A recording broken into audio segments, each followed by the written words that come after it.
Morning. Hi, everyone. This is Michelle Gramoglia, the President and CEO here at Woodland Pond, and this is my weekly address for a Tuesday.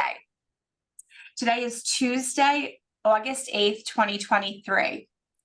I'd like to start out by thanking everyone that attended yesterday's emergency preparedness presentation that started out first by Travis from the Ulster County Department of Emergency Preparedness, and then was joined by several members of local law enforcement that are part of the team that is preparing for our emergency exercise on October 4th.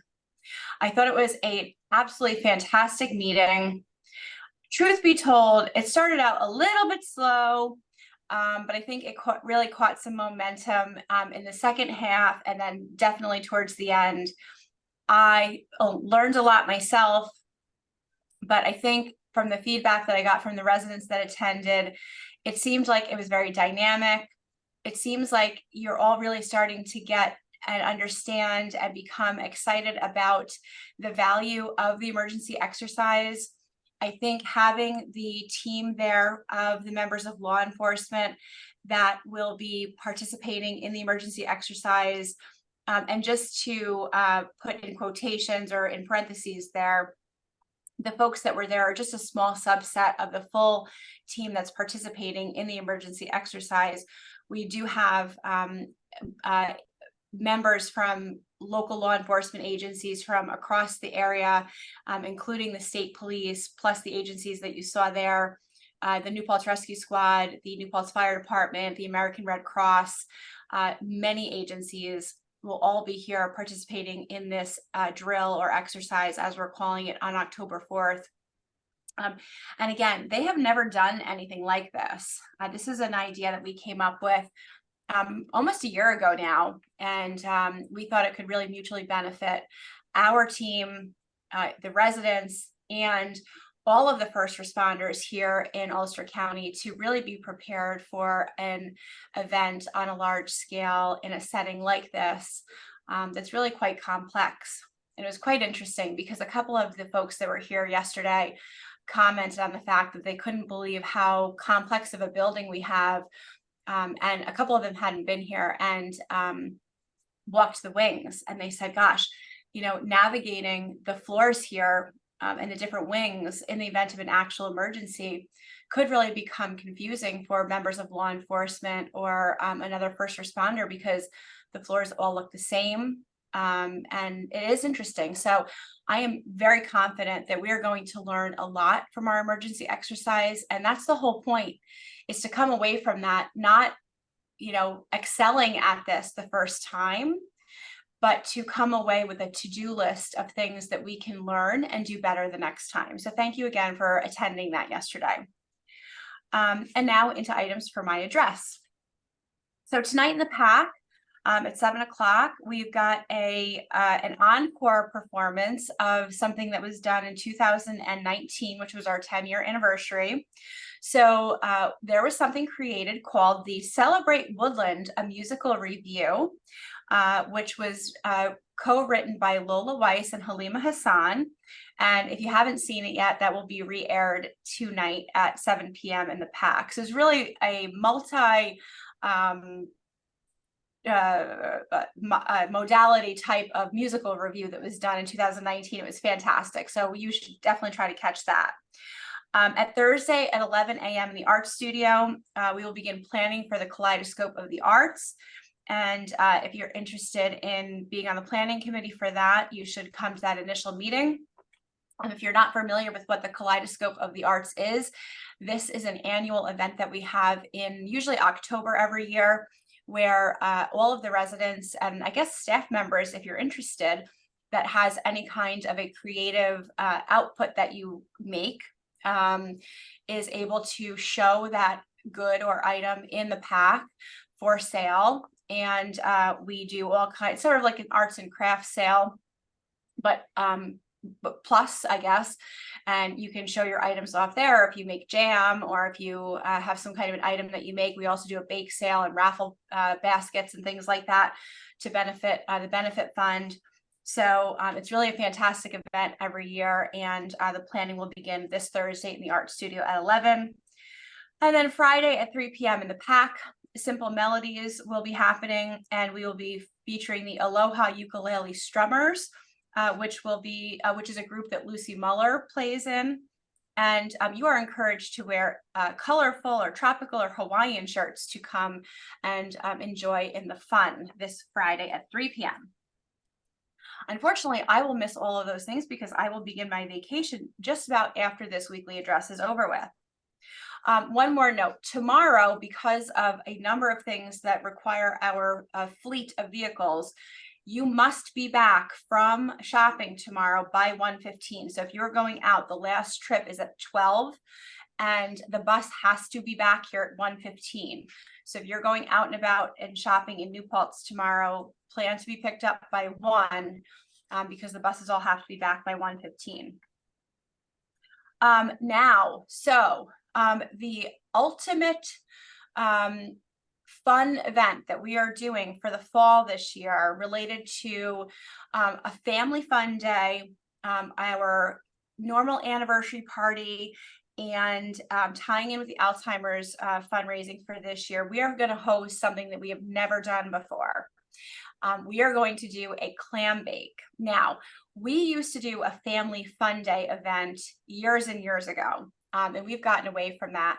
And this year we decided to bring it back with a bang. So we're going to do a clam bake. So it's a traditional clam bake. And unlike the local clam bakes, actually, I just saw one posted for my town, where my local town is doing one, and it's not a fundraiser. It's just a local restaurant that's doing one. The tickets are $100 a piece. We are not selling them for that much. Ours are only $32 a piece, and a portion of that is going to be obviously for the fundraiser. So ours is going to be September 10th from 12 to 4 p.m. in the courtyard. And your families are invited, including children. So we're going to have children's activities. Depending on how many kids we get signed up, we're going to craft the activities around that. Children's tickets will be $20. But we're going to have an all-you-can-eat clam boil and barbecue. We're going to have hamburgers and hot dogs and stuff too for those that don't like the clam bake traditional stuff. We'll have assorted salads and sides, ice cream, desserts. But this is for you and your families, for staff. We'll do the folks that are celebrating their 10-year anniversaries with us, and for the staff for that. We'll have live music. It's going to be a great day. And then we will actually have a rain date. But yes, unlike the $100 tickets that my town restaurant is selling them for, ours will just be $32. And a good portion of that, and Cameron has the number, I don't have it in front of me, is going to go towards the Alzheimer's fundraiser. But this is going to be a family fun day and clam bake on September 10th from 12 to 4 in the courtyard. And again, children will be welcome.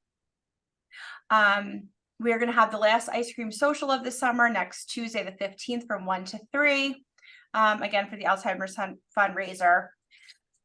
Let's see, I think the last thing for the address today is and we had this in the Chanticleer last week, but we need to put it in again because unfortunately it's been happening continually. We are having still people that are touching and unplugging each other's electric vehicles. As you have seen, if you've been outside the health center, the new 4 charging stations are installed. We are just waiting for the company to have them be, I guess, whatever they have to do to get them queued into the telecommunications system so that they're actually working online. So the stations are installed, but they're not communicating yet electronically. So that should be very soon. And then we'll have those 4 stations plus the stations here, which are intermittently working, but at least we'll have the 4 in the health center. And then these ones by my office will be replaced. But please do not unplug other people's cars when they're charging. That's really considered to be verboten in the electric vehicle charging world. What you should be doing, just like with any other parking issues that you have or that you see on campus, you should come to concierge and then we will help with the parking issues. Please don't unplug others' cars. You don't know how far along they are in their charging, or you think that they might be done or whatever, but that's considered to be quite rude. Just come to concierge and we will help you with that. I guess I will just touch on the fact, at this point, you should have seen and received my memo on the firearm policy change. I'll just briefly touch on that. There was a updated penal law that changed in May of 2023 that applies to Woodland Pond. And incidentally, many other public locations in New York State. And I excerpted the penal law and quoted from it. So you can certainly look up the whole thing and you can see the broad variety of places that it affects in New York State. And after review with legal counsel, we did determine definitively that applies to us because our certificate of authority to operate the entire campus was created or provided to us under the New York State Department of Health, and which provides us with the designation of being a sensitive location under this penal law, which then makes possession of a firearm a criminal offense under this penal law. So with that, there is no allowable possession of a firearm on our location, period, under this penal law as of May. So we needed to make sure that legal counsel concurred, and then we needed to also make sure that residents here that had been grandfathered in under our firearm policy that had changed in March of 2020 had been notified that they had removed their firearms and ammunition and that they had certified to that. So at this point, all of that has been completed, and effective yesterday, there are no firearms permitted, no ammunition permitted anywhere on this campus in accordance with that penal law. So at this point in time, possession of any type of firearm or ammunition is considered to be a criminal activity in accordance with that penal law, not just for residents, but for anyone, with the exception of law enforcement, of course. So that's very important to know. I did issue a memo on that yesterday that was placed into all of your cubbies, your mail cubbies, and emailed out to our listserv. So I just wanted to touch on that. So if anyone has any questions on that, you can ask me, although the clock is ticking on today because I'm headed out for vacation, but I will be back in 2 weeks. You can email me. I will not be getting back to you for 1 week if you email me because I will be out of the country. Then I will be back in the country for a week, and then I'll be back on campus the week after that. So I hope you have a great couple of weeks, and I will talk to you when I get back. Thank you so much. Bye-bye.